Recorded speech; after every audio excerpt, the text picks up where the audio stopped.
Merhaba arkadaşlar, örgü kanalıma hoş geldiniz. Hem kız hem erkek çocuklar için yapabileceğiniz yaka detaylı, tığ işi, bebek yeleği yaptım. Bugün bu yelek anlatımını sizlerle paylaşmak istiyorum. Bakın arkadaşlar, yeleğimiz bu şekilde. Sadece trabzanlar yaparak bu yelek örgüsünü yapıyoruz. Arka bölüm görüntüsü bu şekilde. Yaka bölümü yaptım. Bakın buraya yuvarlak bir yaka çalışması yaptım. Çok güzel oldu. Ölçüyorum bakın genişliğini. Siz kendi yapacak olduğunuz çocuğun genişliğine göre ayarlama yapabilirsiniz. 26 santimetre genişliği var arkadaşlar. Ben bugün yelek anlatımını 6 aylık bebek için yapıyorum. Bu ölçüde oldu. Örgü çok esnek. Bakın şu şekilde esnek bir görüntüsü var. Siz bu yeleği yeni doğan bebek için yapabilirsiniz. 1, 2, 3, 4, 5 yaş her yaş çocuklarınıza yapabilirsiniz. 0-1 yaş için arkadaşlar hep bütün zincir sayılarını benimle aynı sayıda başlayabilirsiniz. Hiçbir sakıncası olmaz. Yeni doğan bebek için yapmak istiyorsanız benimle aynı sayıda da başlayabilirsiniz veya 8 zincir eksik başlayabilirsiniz. Çok daha küçük olmasını istiyorsanız. Ön bölümleri birer trabzan, kol ve arka bölümü ikişer trabzan eksik yaparsanız yeni doğan bebek için olur.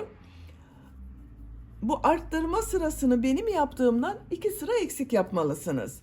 Zincir sayısını benimle aynı sayıda başlayıp bu arttırma sırasını bir sıra eksik yaparsanız 3 aylık bebeğiniz için olur.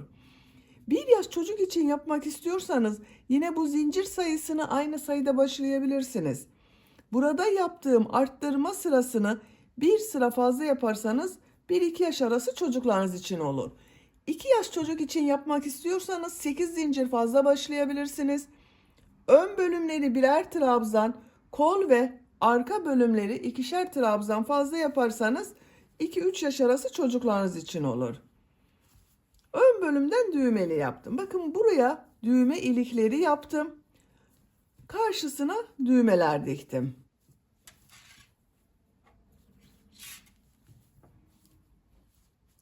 Kol bölümünü bu şekilde yaptım. Çok güzel oldu arkadaşlar. Yelek örgüsünde iplik olarak benekli bir iplik kullandım. Bakın bu şekilde kendisinden benekleri olan iplik. Kullandığım iplik üzerinde 100 gram iplikte 300 metre var. Bir yumak iplik yeterli. Mavi renk iplik olarak da yine aynı kalınlıkta bir iplik kullanmayı tercih ettim. Siz tercihinize göre bu yelek örgüsünde her marka bebek iplik ve renklerini kullanarak yapabilirsiniz. Her renk iplik ile çok güzel oluyor. Tığ olarak 5 numara 3 milimetre tığ kullandım. Elim çok sıkı değil. Yaptığım örgüler yumuşak oluyor. Sizin eliniz sıkıysa 3,5-4 milimetre tığ kullanırsanız çok daha güzel olur. Ölçülerini videonun sonunda ölçüyorum. Oraya bakabilirsiniz arkadaşlar. İplik tığı hazırlayalım. Hep birlikte bu güzel tığ işi yelek örgüsüne başlayalım. Örgü kanalıma abone değilseniz abone olmayı unutmayın lütfen. İzlediğiniz videolarıma beğeni ve yorumlarınızı da yaparsanız çok sevinirim arkadaşlar. Sizlerden gelen beğeni ve yorumlar örgü kanalımın devamlılığı için çok önemli. Hepinize şimdiden çok teşekkür ederim. Kolay gelsin. İyi çalışmalar. Örgüye yakadan zincir yaparak başlıyoruz. İlk ilmeği ben bu şekilde yapıyorum. Zincirleri yapmaya başlıyorum. Çok sıkı zincirler yapmıyorum. 70 zincir yapalım. 70 zincir yaptım. Bakın çok sıkı zincirler yapmadım. 70 zincirin kaç santimetre olduğunu ölçüyorum. 30 santimetre zincir uzunluğu var arkadaşlar. 30 santimetre için ben 70 zincir yaptım. Sizin elinizin sıklığına göre daha fazla zincir yapmanız gerekebilir. Şimdi bu zincirler üzerine yarım trabzan yapacağız. Yarım trabzan yaparken yaka ayrımlarını da yapacağız. Ön bölümleri, kol bölümlerini ve arka bölümü işaretleyeceğiz arkadaşlar. Tığ üzerine iplik alıyorum. 2 ilmek atlıyorum. 3. ilmeğe yarım trabzan yapıyorum. Bakın şu şekilde tığ alıyorum. İlmeğe tığ takıyorum. iplik aldım.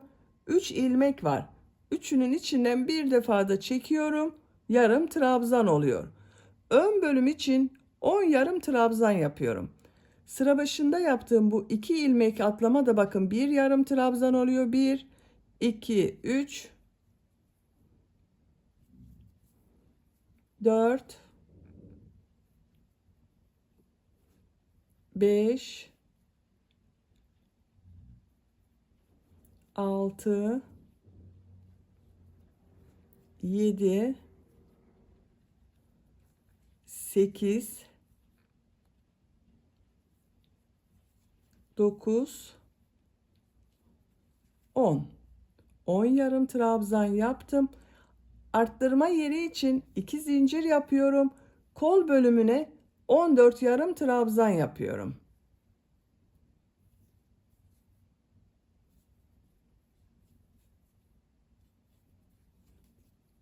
...14 yarım trabzanı yapalım. Kol bölümü için buraya bakın 14 yarım trabzan yaptım. 2 zincir yapıyorum arttırma yeri için. Arka bölüm için 20 yarım trabzan yapıyorum.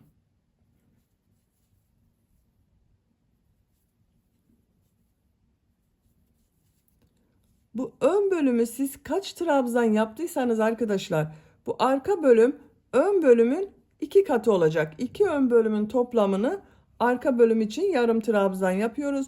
20 trabzan yapalım. Arka bölüm için 20 yarım trabzan yaptım.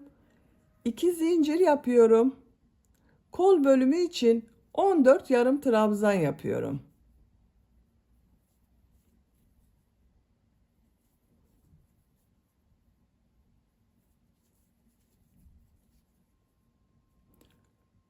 ...14 yarım trabzanı yapalım. Kol bölümü için 14 yarım trabzan yaptım. Arttırma yeri için 2 zincir yapıyorum. 10 yarım trabzan yapıyorum.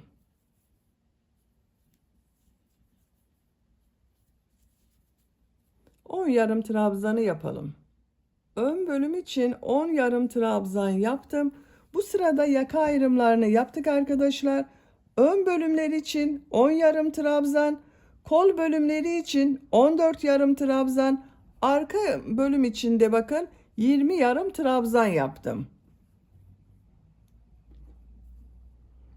İkinci sıradayım. Bir zincir yapıyorum, örgüyü çeviriyorum. Yine yarım trabzanlar yapıyoruz. Tığ üzerine iplik alıyorum. Bakın yarım trabzanı şu şekilde 2 ilmeğe yapmıyorum. Tek ilmekten alarak yapıyorum. Bakın bu tarafta görünen tek ilmek üzerine yarım trabzan yapıyorum.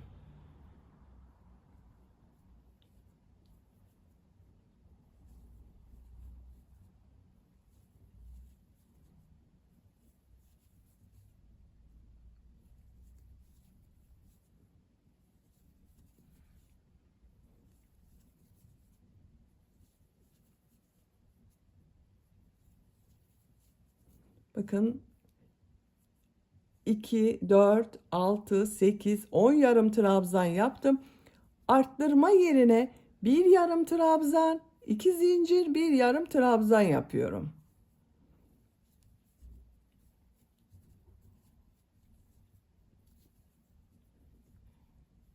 Kolda bulunan ilmekler üzerine bakın yine ilmekten alarak yarım trabzan yapıyorum. Şu şekilde yapmıyorum.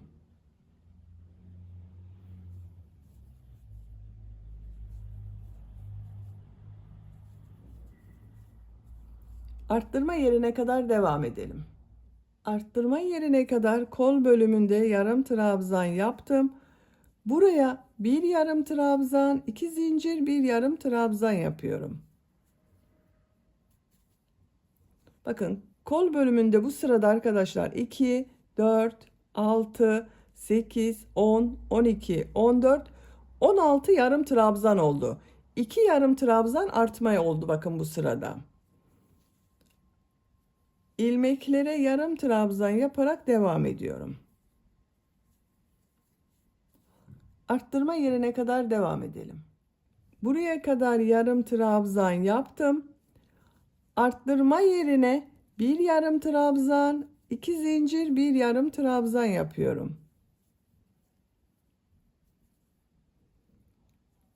Diğer ilmeklere yarım trabzan yaparak devam ediyorum. Bakın şu şekilde yapmıyorum. Şu tek ilmekten alarak yarım trabzan yapıyorum. Arttırma yerine kadar devam edelim. Arttırma zincirine kadar yarım trabzan yaptım. Bu arttırma zincirinin üzerine bir yarım trabzan, 2 zincir, bir yarım trabzan yapıyorum.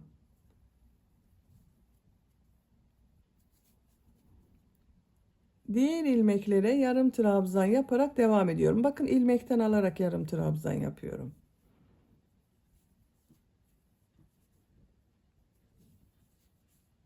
Sıra sonuna kadar devam edelim.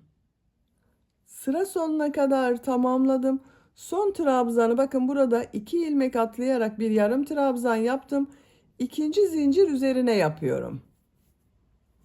Bu sırada da bakın 2, 4, 6, 8, 10, 11 yarım trabzan oldu bu bölümde arkadaşlar. Arttırma yerlerinde bir yarım trabzan, 2 zincir, bir yarım trabzan yaptık. Diğer ilmeklere yarım trabzan yaptım. Üçüncü sıradayım. Bir zincir yapıyorum. Örgüyü çeviriyorum. İlk ilmeğe yarım trabzan yapıyorum. Diğer ilmeklere yarım trabzan yapıyorum. Buraya kadar devam edelim. Arttırma yapacağım yere kadar yarım trabzan yaptım.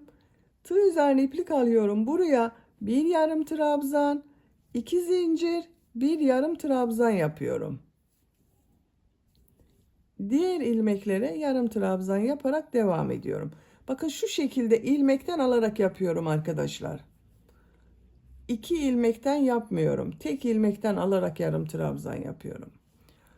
Bu arttırma yerlerinde bir yarım trabzan, 2 zincir, bir yarım trabzan yapalım. Sıra sonuna kadar devam edelim. Sıra sonuna kadar tamamladım. Son ilmeği bakın şu 2 ilmek üzerine birlikte alarak yapıyorum. Yine yarım trabzan yaptım.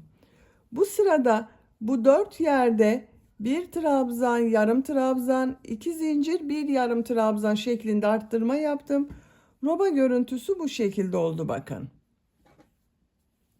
Robanın örgüsü bu şekilde devam edecek arkadaşlar. Bu arttırma yerlerinde bir yarım trabzan, 2 zincir, bir yarım trabzan yapacağız. Bakın bütün arttırma yerlerinde diğer ilmeklere yarım trabzan yapacağız.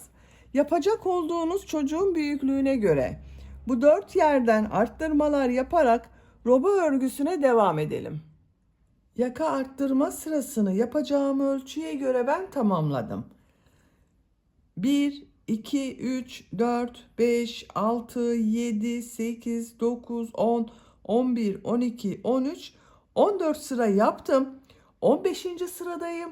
15. sıradan itibaren artık kol bölümünü gövde bölümünden ayırıyorum. Santimetre olarak ölçüyorum. 10 santimetre bakın yaka yüksekliği var arkadaşlar. Siz bunu bir beden büyük yapmak istiyorsanız bir sıra daha arttırma devam edebilirsiniz. Küçük yapmak istiyorsanız da bir veya iki sıra önce bitirebilirsiniz. Bir zincir yapıyorum. Örgüyü çeviriyorum. İlmekten alarak yarım trabzan yapıyorum.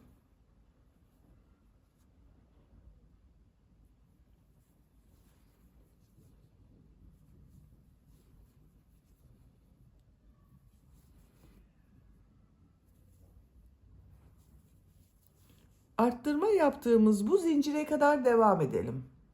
Arttırma yaptığım zincire kadar yarım trabzan tamamladım. Bu zincir üzerine bu sırada bakın 2 yarım trabzan yapıyorum. Kol altı için bir zincir yapıyorum. Tığ üzerine iplik alıyorum. Kolda bulunan bütün ilmekleri atlıyorum. Bu arttırma zinciri üzerine 2 yarım trabzan yapıyorum. Diğer trabzanları bakın ilmeklerden alarak devam ediyorum.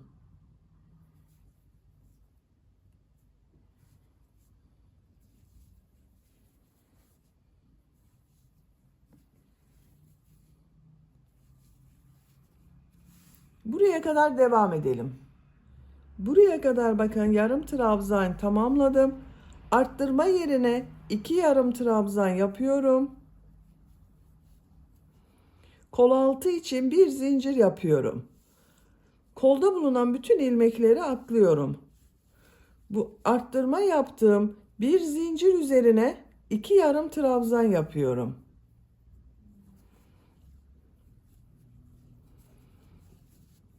Diğer trabzanları bakın ilmekten alarak yarım trabzan yapıyorum.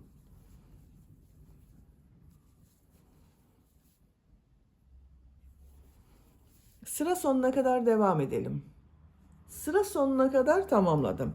Bu sırada bakın yine yarım trabzanlar yapmaya devam ettim. Kol bölümlerini gövde bölümünden ayırdım. Kol altında birer tane zincir yaptım. Artık örgüye gövde örgüsüyle devam ediyorum. Bir zincir yapıyorum, örgüyü çeviriyorum. İlmeklerden alarak yarım trabzan yapıyorum.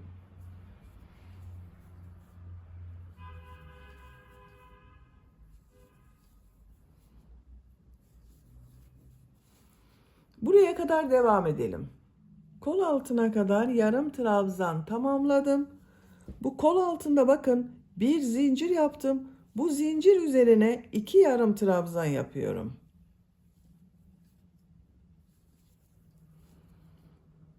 Diğer ilmekleri yarım trabzan yaparak devam ediyorum. Yine bakın bir ilmekten alarak yarım trabzan yapıyorum.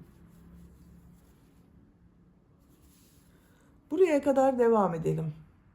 Diğer kol altına kadar yarım trabzan tamamladım. Bu bir zincir üzerine 2 yarım trabzan yapıyorum. Diğer ilmeklere yarım trabzan yaparak devam ediyorum. Sıra sonuna kadar devam edelim. Sıra sonuna kadar tamamladım. Bir zincir yapıyorum, örgüyü çeviriyorum. İlmeklerden alarak yarım trabzan yapıyorum.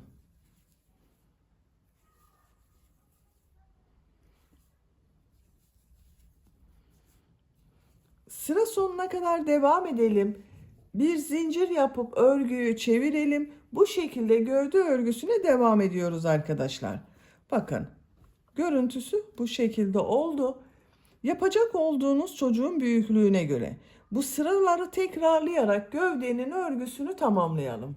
Gövde örgüsünü yapacağım ölçüye göre tamamladım.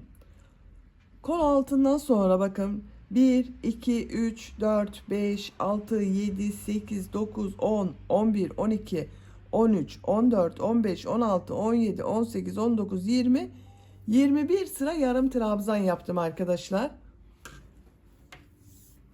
Ölçüyorum. 17 santimetre yükseklik yaptım. Siz tercihinize göre 1-2 sıra devam edebilirsiniz. Ben ipliği burada kestim. Bakın bu renk ipliği kestim. Şimdi bu ipliğin bakın benekli bir iplik. İçindeki bulunan şu renklerle mavi renkli iplik ile ben devam ediyorum. Siz tercihinize göre düz renk yapıyorsanız kendi rengiyle devam edebilirsiniz. Veya herhangi bir başka renk iplik ile devam edebilirsiniz. Bakın şu şekilde bir mavi renkli iplik kullanıyorum. Bu beneğin renginde. Bakın şuradan bu taraftan ipliği bağlıyorum.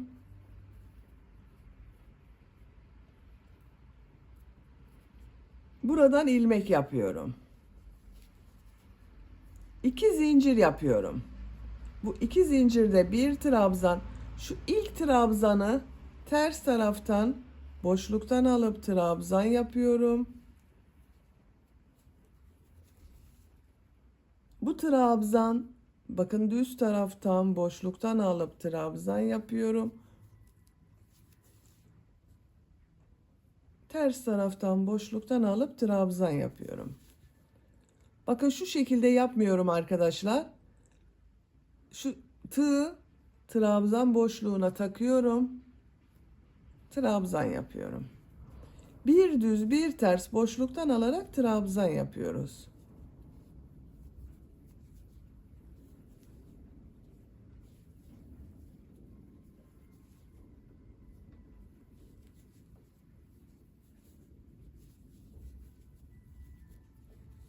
Bakın görüntüsü bu şekilde oluyor.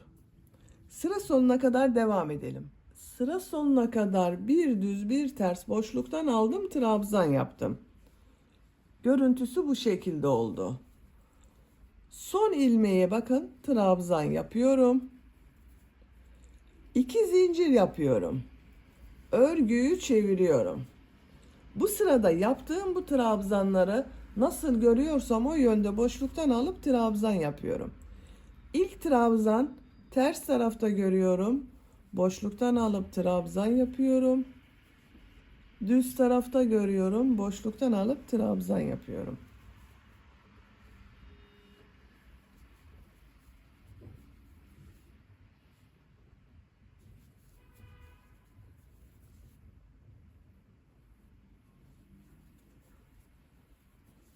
Bir düz bir ters boşluktan alarak trabzan yapıyoruz. Sıra sonuna kadar devam edelim. Sıra sonuna kadar tamamladım. Bakın mavi renk iplik ile 2 sıra yaptım arkadaşlar. Görüntüsü bu şekilde oldu. Ben burada bitiriyorum. Ön patlara başlıyorum. Bu renk iplik ile devam ediyorum. İlk önce sık iğne sırası yapıyoruz.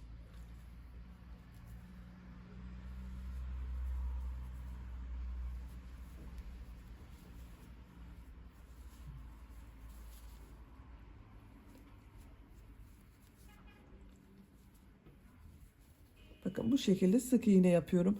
Bu trabzanlara yaptığımız sık iğne sırası arkadaşlar. Çekme yapmadan bakın bu şekilde bazı sıralarda bir ilmeğe bir sık iğne, bazı sıralarda 2 sık iğne yapabilirsiniz. Düzgün olacak şekilde. Sıra sonuna kadar devam edelim. Sıra sonuna kadar sık iğne yaparak tamamladım. Şimdi tekrar sık iğne sırası yapacağız arkadaşlar. Bu sık iğneyi yaparken düğme ilikleri de yapıyorum. İlk önce düğme ilikleri yapacağım yere işaret yapıyorum. Bakın ilk düğme iliğini bu yaka başlangıcına yapıyorum. Diğer düğme iliğini bakın şu şekilde bakıyorum. Şuraya yapıyorum. Ben göz kararı yapıyorum arkadaşlar.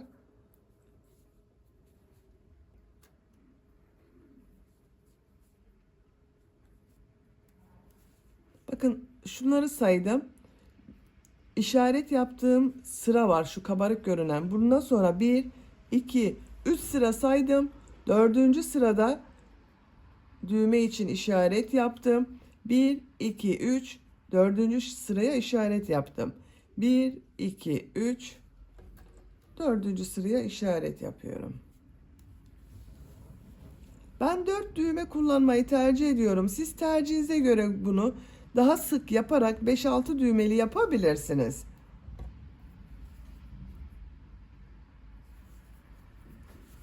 Bir zincir yapıyorum, örgüyü çeviriyorum. İlk ilmeğe sık iğne yapıyorum. Düğme iliği için 3 zincir yapıyorum. 2 ilmek atlıyorum, sık iğne yapıyorum. Bu zincir sayısı düğmenin büyüklüğüne göre değişir arkadaşlar. Bakın ben bugün bu şekilde bir düğme kullanıyorum. Bu düğmenin geçeceği kadar. Siz daha küçük düğme kullanıyorsanız 2 zincir yapabilirsiniz. Kaç sık iğne yaptığımızı sayalım. Bakın 1, 2, 3, 4, 5, 6, 7, 8, 9, 10, 11 sık iğne yaptım. Düğme iliği için 3 zincir yapıyorum. 2 ilmek atlıyorum. 11 sık iğne yapıyorum.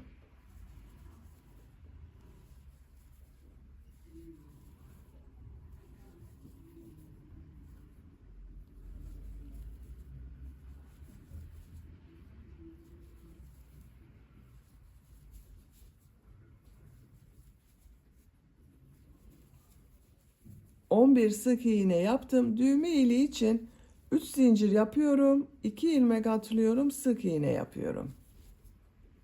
11 sık iğne yapıyorum.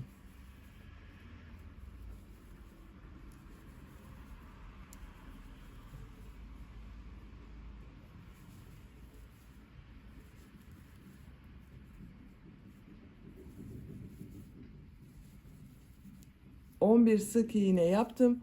Düğme iliği için 3 zincir yapıyorum. 2 ilmek atlıyorum. Sık iğne yapıyorum. Bakın 1, 2, 3, 4 düğme iliği yaptım. Sıra sonuna kadar sık iğne yaparak devam edelim. Sıra sonuna kadar sık iğne yaptım. Bir zincir yapıyorum. Örgüyü çeviriyorum. Bu sırada yarım trabzan sırası yapıyorum. Bakın ilk ilmeğe yarım trabzan yapıyorum. Diğer ilmeklere yarım trabzan yapıyorum.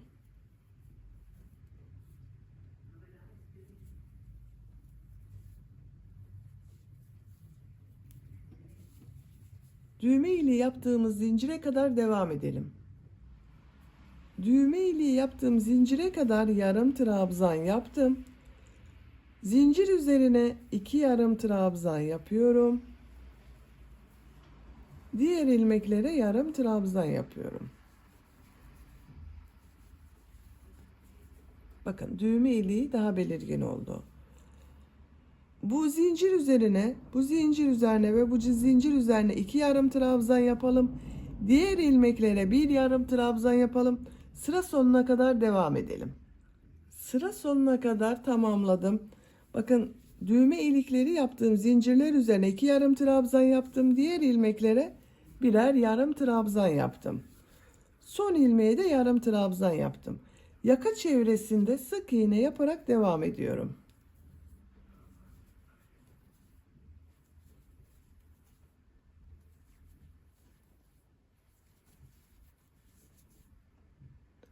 Sıra sonuna kadar devam edelim. Sıra sonuna kadar sık iğne yaptım. Son ilmeği boş bıraktım bakın.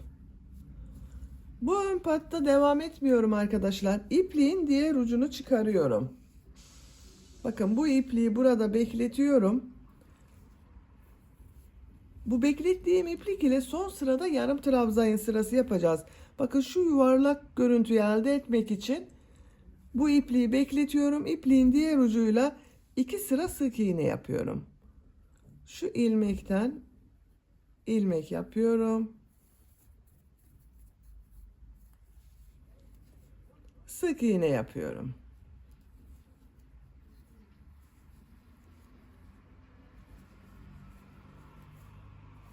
Sıra sonuna kadar devam edelim. Sıra sonuna kadar sık iğne yaptım. Bir zincir yapıyorum. Örgüyü çeviriyorum. Sık iğne sırası yapıyorum.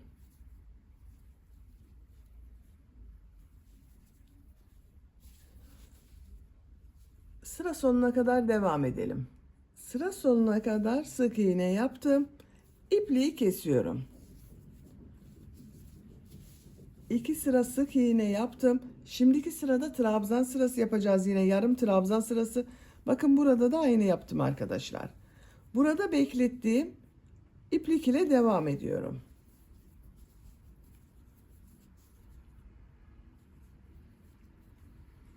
Bu ilmeklere sık iğne yapıyorum.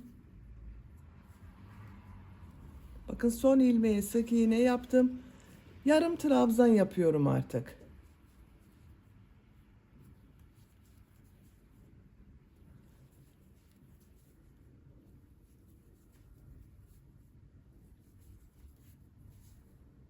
Sıra sonuna kadar devam edelim. Sıra sonuna kadar yarım trabzan yaptım. İpliği kesiyorum. Bakın arkadaşlar, düğmelerini de diktim ben. Bu düğme iliklerinin tam karşısına birer tane düğme diktim. Şimdi yaka örgüsünü yapalım. Mavi renkli iplik ile yaka çalışması yapıyorum. Siz tercihinize göre bu hırkayı ördüğünüz iplik ile yapabilirsiniz. Yaka başlangıcını bakın buradan başlıyorum. Düğme diktiğim taraftan başlıyorum. Şu ilk ilmeğe ipliği bağlıyorum. Buradan bir ilmek yapıyorum. Tığ üzerine iplik alıyorum. Bakın bu yaka bölümünün burayı yaparken şu ilmekler var arkadaşlar. Şu ilmekler üzerine trabzan yapacağız. Şu ilk ilmeğe trabzan yapıyorum.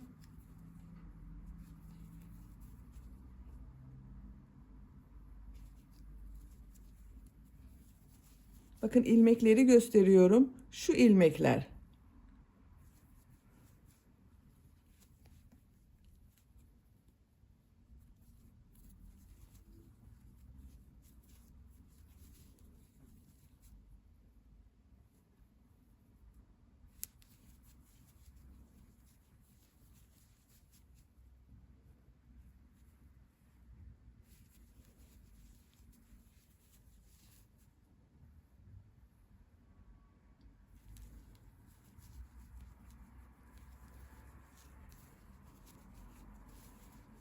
Bakın görüntüsü bu şekilde olacak.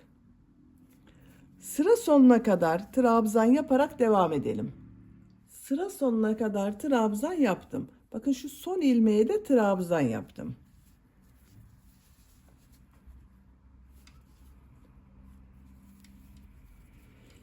Bir zincir yapıyorum. Örgüyü çeviriyorum. İlk ilmeğe trabzan yapıyorum. Diğer ilmeklere trabzan yaparak devam ediyorum. Her ilmek üzerine trabzan yapıyoruz. Sıra sonuna kadar devam edelim. Sıra sonuna kadar trabzan yaptım. Son ilmeğe trabzan yaptım. Bir zincir yapıyorum. Örgüyü çeviriyorum. Bakın 2 sıra trabzan yaptım. Bir sıra daha trabzan yapıyorum arkadaşlar. Ben son sırayı yapıyorum. Siz bunu daha büyük çocuk için yapıyorsanız, 1 yaşından büyük çocuk için yapıyorsanız 4 sıra yapabilirsiniz. Ben 3 sıra trabzan yapıyorum. Son sırayı yaptığım için bakın bir ilmek atlıyorum. İkinci ilmeğe trabzan yapıyorum. Uç bölümün yuvarlak görünmesi için bu şekilde yaptım. Siz daha büyük çocuk için yapıyorsanız ilk ilmeğe de trabzan yaparak bir sonraki sırada bu yaptığımız sırayı yapabilirsiniz. Diğer ilmeklere trabzan yaparak devam ediyorum.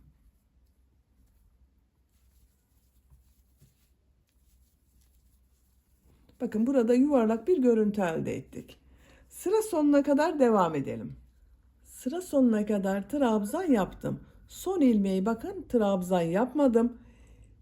O ilmeğe ilmek kaydırma yaparak birleştiriyorum. Bakın bu yaka bölümü de yuvarlak oldu arkadaşlar. İpliği kesiyorum.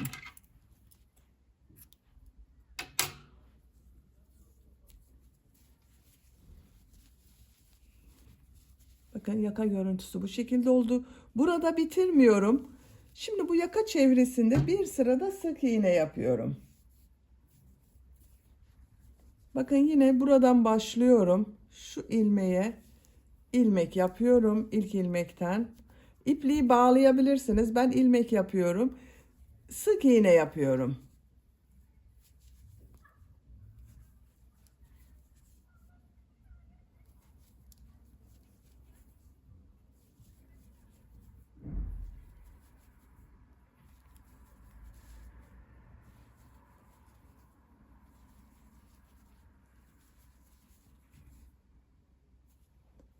Sıra sonuna kadar devam edelim. Sıra sonuna kadar sık iğne yaptım. Gövde bölümünün bakın şu ilmek ile ilmek kaydırma yaparak birleştiriyorum. İpliği kesiyorum. Bakın arkadaşlar, yaka bölümü bu şekilde oldu.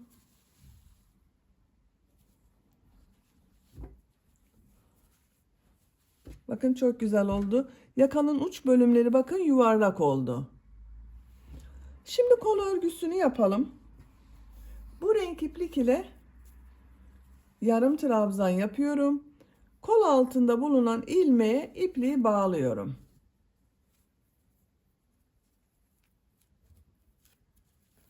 Buradan ilmek yapıyorum. Tığ üzerine iplik alıyorum. Bu arttırma yerine kol bölümü için bir yarım trabzan yapıyorum. Yine gövde bölümünde yaptığımız gibi ilmeklerden alarak yapıyorum. Bakın ilmekten alıyorum, yarım trabzan yapıyorum.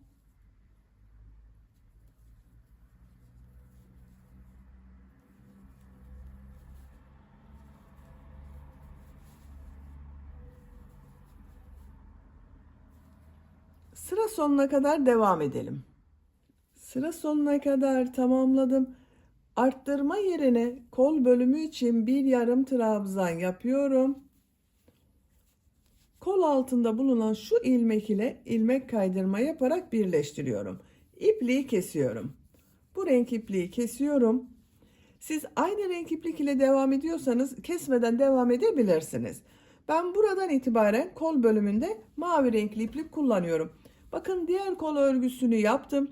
Bu renk iplik ile bir sıra yarım trabzan yaptım. Sonraki sıralarda bakın üst sıra mavi renkli iplik ile bir düz bir ters boşluktan aldım, trabzan yaptım.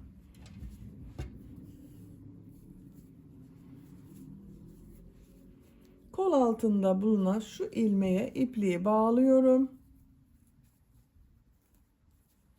Buradan ilmek yapıyorum. 2 zincir yapıyorum. İlk trabzan bakın şu şekilde boşluktan alıyorum, trabzan yapıyorum. Burada yaptığımız gibi yapıyoruz. İkinci trabzan ters taraftan boşluktan alıyorum, trabzan yapıyorum. Düz taraftan boşluktan alıyorum, trabzan yapıyorum.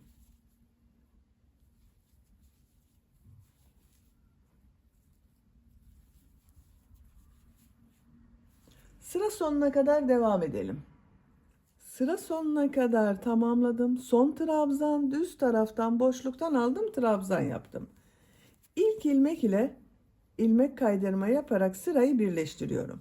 Sıra başında yaptığım 2 zincir ters tarafta görünen trabzan oldu.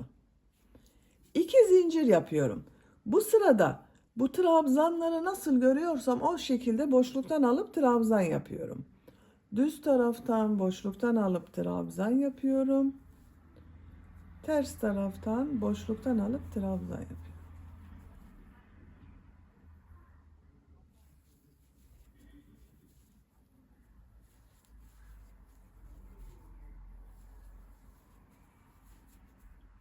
Sıra sonuna kadar devam edelim. Sıra sonuna kadar tamamladım. İlk ilmek ile ilmek kaydırma yaparak birleştiriyorum. 2 zincir yapıyorum. 3. sıradayım. Bu sırada nasıl görüyorsam o şekilde boşluktan alıp trabzan yapıyorum. Düz tarafta görüyorum. Boşluktan alıp trabzan yapıyorum. Ters taraftan boşluktan alıp trabzan yapıyorum.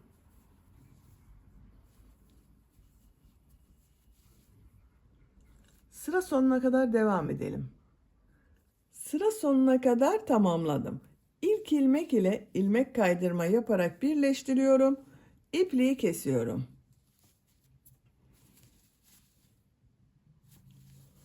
Üç sıra yaptım arkadaşlar. Bu yükseklik benim yapacağım ölçü için yeterli. Siz tercihinize göre bunu 4-5 sıra yapabilirsiniz. Yelek örgüsünü bitirdim. Bakın çok güzel oldu.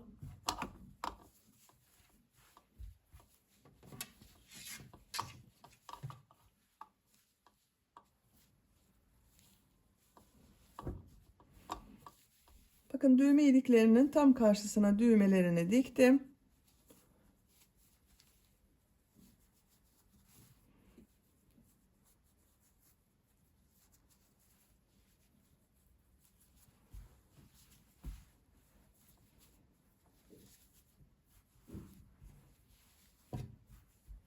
Yaka bölümünün görüntüsü bu şekilde bakın.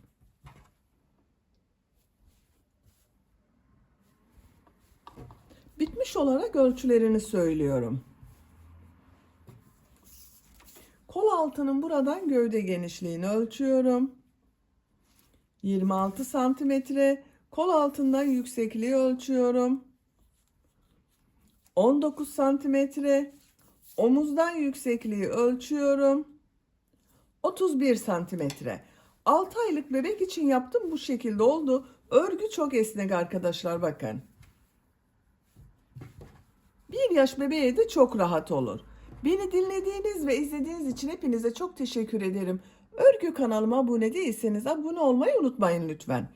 Sizlerle yeni örgülerde görüşmek dileğiyle. Hoşça kalın, sevgiyle kalın.